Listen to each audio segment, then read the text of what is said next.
When you look at the potash industry, it is already remarkably aligned to national interests. The Canadian industry sets its prices through an industry alliance, so does the other big producer, Russia and Belarus. This man is currently trying to piece together the remnants of the old Soviet potash industry into a giant firm. And the result of all this concentration? Well, this graph shows what happened to the price of potash in the run-up to the financial crisis. The battle over potash plays into a wider issue because 2 years ago, global food prices spiked out of control. And because they know that could happen again, governments increasingly no longer trust the marketplace when it comes to food security. Many of the analyses that have been done since have concluded that the actions of governments, while perhaps well-intentioned, at least in terms of their domestic priorities, tended to make problems worse by withdrawing supply, triggering panic buying and so forth. And that has both short-run effects in terms of driving up the prices for everybody else, but it also has longer-run corrosive effects in terms of the confidence that countries can have in global markets as a place that they can go to source the food that they need.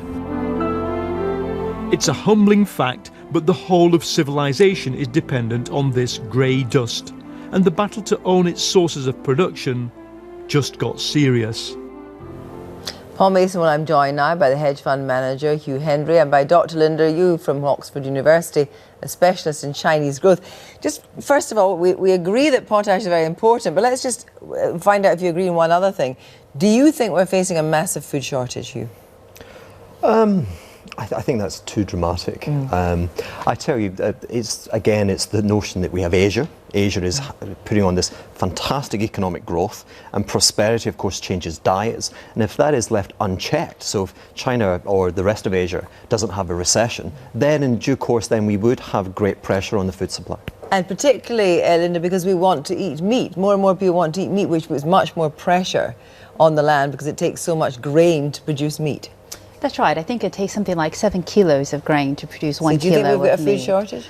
I'd agree with you. I don't think necessarily that's the case. And I think there's a lot of reasons why you're beginning to see bottlenecks on the supply side in terms of the supply of food. So it's not just the question of increasing demand from China or India as their middle class gets larger and they want to eat more meat or they want to eat more, because I think for the most part, prices of agricultural goods have actually fallen in the last few decades, despite the fact that population has doubled. It is interesting, isn't it, that we always think of precious things in the world being, you know, precious metals or even varieties or something, but not necessarily something like potash. You trade in potash? Yeah, I mean, I've been 3,000 feet under the ground visiting these mines in Saskatchewan in Canada. And think of it this way, to grow a plant you require nitrogen, you require phosphorus and phosphate, and you require this potassium. And the potassium is almost like taking vitamins. You can go without it for a period. You can have a McDonald's, if you will, but ultimately, for healthy growth, you require this white powder. China may be coming up to help the Potash Corporation, but do you think the West has been slow to work out what resources are actually needed? I don't necessarily think that is the case, but I do think that this kind of M&A activity, the interest, probably has taken some bits of the market off guard. But remember, BHP Billiton is an Australian company. They certainly see that the fourfold increase in fertilizer prices over the last decade, to them, is something they need to be in, an industry they need to be in the future. And I think sort of bringing in Sinochem is a way of getting a better bid, I think, in place for potash itself. Do you see the Chinese as making a bit of a grab? The Chinese and the Canadians hate each other here. There's been a profound game of roulette. Chinese consumption of potash is 35% less than we use in Western agriculture. The Chinese were very aggrieved when you saw Paul's chart with the potash price reaching $1,000 per tonne. They stopped. They haven't been consuming in the manner that they should, and they risk an absolute collapse in their yields. Yes, because of course you use so much less potash to produce your food. Yes, I think in China that is certainly the case. And I think the thing with probably Sorry, go ahead, Kirsty. No, go ahead. I was going to say, I think probably in terms of arable land, China is very pushed. It has less than half of the world's average. So it does need things like fertilizer, but it can get on for some time without it. But it is extraordinary now that we see that what appears to be huge land grabs going on. I mean, people are liking it, particularly in Africa to the 19th century, where, you know, Ethiopia is doing huge deals. China is doing huge deals with the Democratic Republic of Congo for land, for particular resources. Do you think the West has been kind of leery of doing that? No, I think that the West, indeed the world, can feed itself. But again, China does have a vulnerability in feeding itself, which we don't have, because we embrace potash at productive levels. You know, we have seed technology, we invest in the mechanization of farming, and there's a market price. And the market price, if it goes high enough, encourages supply to come to the market. But do you think it is quite healthy for a lot of different organizations to be going into particular African countries, offering masses of money to buy up huge acreage of land, which then adversely affects the position of small farmers in those countries? I mean, Ethiopia, there's 816 different licenses.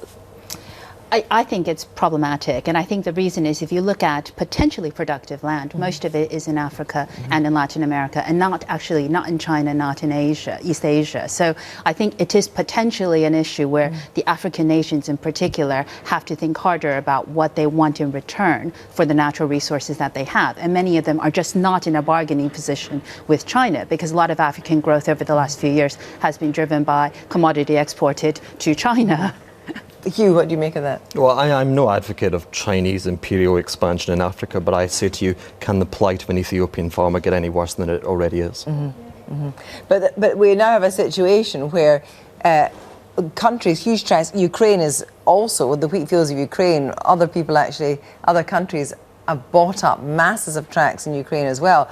That we have a kind of very strange geopolitical thing going on, don't we, when different countries own, to all intents and purposes, parts of other people's countries. But again, we made this point that for 30 years, the price of agriculture has collapsed. It's fallen 90% in real terms. So we haven't invested in this sector. And as a society, as a world society, we're now acutely vulnerable to in the business of feeding ourselves. We haven't spent enough, and we haven't organized the production of agriculture in a manner which is appropriate, perhaps. How do you think the story will end with potash, Linda? Oh, I think if the deal is good enough, potash probably will be sold. I think they're just unhappy with this particular bid at this moment. We'll have to see if the Chinese can sweeten the deal for them.